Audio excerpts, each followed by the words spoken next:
Është një rrugë shumë e gjatë, njohjeje, afrimi, bashkëpunimi me Agimin. Kujtoj vitet e gjimnazit tim kur emri Agimato ishte emri më i lakuar jo vetëm në Saran dhe në jug, por edhe në shkallë kombëtare, pasi nga duart e tij dhe me emrin e tij kishte dalë libri i parë poetik i titulluar Jug.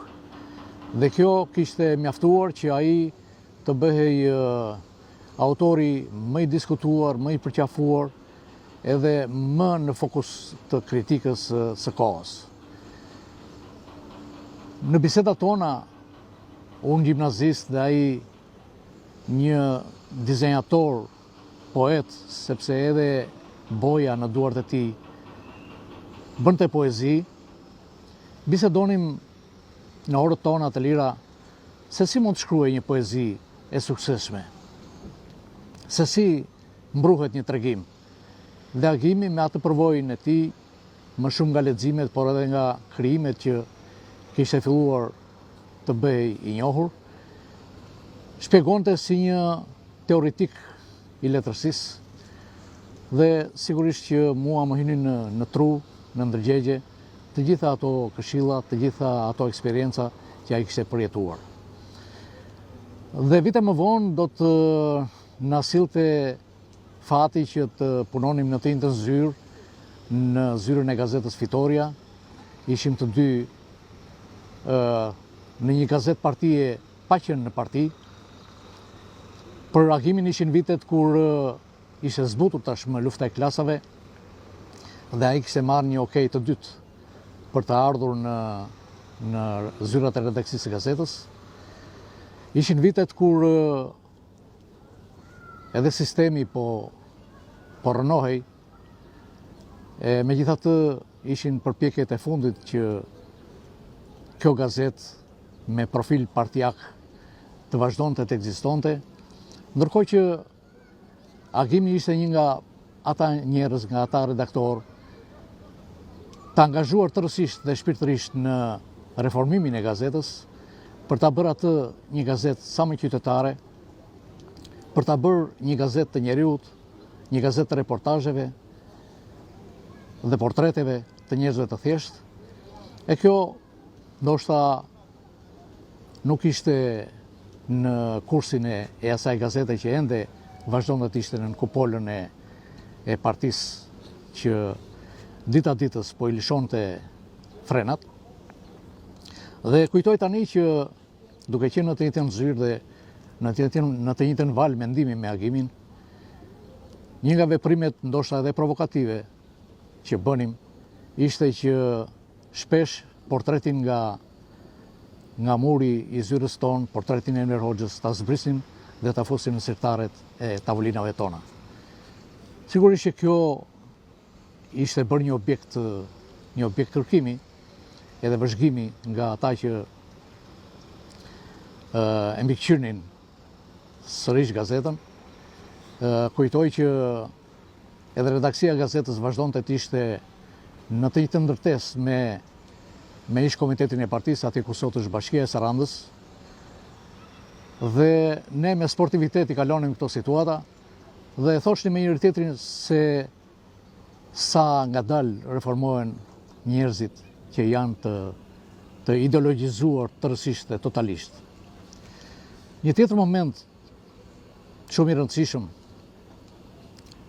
që kam me Agimin është puna që bëm së bashku në televizionin Telejoni apo Riviera Televizion.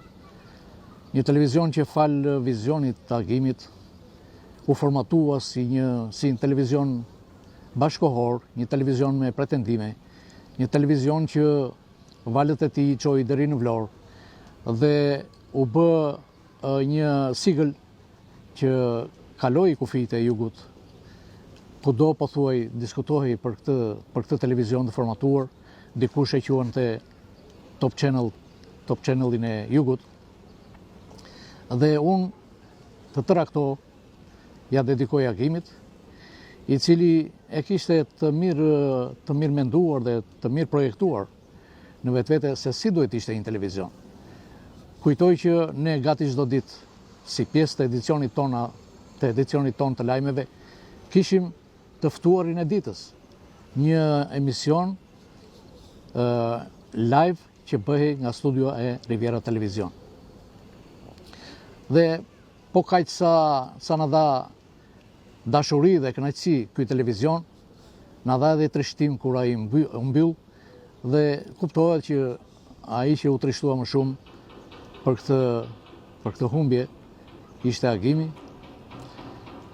por një nga ëndrat e tij të mëdha, siç ishte Shqipshkronja apo studia grafike e më vonë shtëpia botuese me Losao që ai formatoi, do t'ishte ajo që vazhdoi si ëndër e Agimit, si ëndër që u realizua dhe nga viti në vit po formatohej dhe po krijonte profilin e saj deri dhe në arritjen e botimit të librave. Dhe shpesh gabimisht ka menduar që është dora e djemve të tij në këtë sipërmarrje kaq të madhe dhe kaq bashkërendëse me kohën, por shpejt u binda që ishte Agimi ai që i paraprinte çdo të reje teknologjike, sepse ai ecte, do thosha, më shpejt se koha dhe përqafonte çdo të re të teknologjisë digjitale. Dhe librat që mbajnë sot stampën e shtëpisë botuese Milosao nuk janë të pakt, nuk janë të keqinj, renditen ndër librat shumë të mirë në cilësinë e botimit, edhe në mënyrën e konceptimit të tyre, dhe kam parasysh që ai ka guxuar të marrë pjesë në disa panajre libri pikërisht me këto produkte dhe sot mund t'i gjejmë të stivuara në raftet që zyra e tij mban. Dhe ky ka qenë edhe një nga trishtimet e mia të mëdha që kam përjetuar kur kam hyrë së pari në zyrën e Agimit pa Agimin. Më falni për prekjen, e gjeta atë të vendosur portretin e tij në një kavalet të vogël, në një mini kavalet, ashtu siç ai do ta donte, ta shikonte veten, dhe gjithçka ishte në ngrirje, ekrani i kompjuterit i hapur në Word, tastiera me gjurmët ndoshta të freskëta ende të gishstave të Agimit, dhe çdo gjë të sillte trishtim. Mbaj mend që e troqa me shumë trishtim derën e zyrës dhe u largova dhe mendova sa e padrejtë është jeta për njerëz si Agim Mato, i cili u nda prej nesh shumë herët kur energjitë e tij ishin në kulm dhe kur ai kishte ende shumë për t'i dhënë, si teknologjisë së botimit, ashtu edhe televizionit, medias në tërësi. Kam një tjetër moment nga përjetimi i karakterit të Agimit. Momentin kur ai bashkë me disa të tjerë në Sarandë do të dekretohej mjeshtër i madh. Ndryshe nga kandidatët e tjerë që ishin propozuar për ta marrë këtë titull, Agimi nuk kishte nevojë të kalonte në strukturat lokale. Pra ishte një përjashtim nga procedura, ishte vetë presidenca e asaj kohe që duke njohur dhe duke çmuar vlerat dhe dimensionin intelektual të Agimit, por edhe kontributet e tij lokale, ja dha këtë titull dhe Agimi, ashtu siç ishte një njeri shumë modest dhe shumë i heshtur për vlerat e veta, nuk çuditi asnjë nga komuniteti se si ishte mundur të ndodhi kjo. Dhe ai ishte shumë falënderues, nuk ishte nga ata që dinte të tregonte muskujt në thonjza që unë spyes për rrethin, por ai ishte i përulur sa për Sarandën edhe për ata që i dhanë të titull të madh, të cilin më së pari nga të gjithë e meritonte. Comment Sub televizioni Riviera, Joni dhe Riviera, si Top Channel në Jug. Si arriti të bëjë kjo? Si organizohej puna? Çfarë staf mori ai? Duhen teksuar po këma? Janë detaje. Detaja e zbukuron ata. Po, suksesi fillon nga projekti që Agimi kishte në mendjen e vet. Ai kishte shumë të qartë se si duhet funksiononte një televizion modern, ndoshta edhe i ndikuar, por edhe i formuar në këtë fushë nga televizionet italiane, të cilat ai shikonte shumë në të gjitha kohrat. Dhe pra kishte një koncept shumë të precizuar dhe të saktësuar se si duhet ishte. Dhe atë studioja.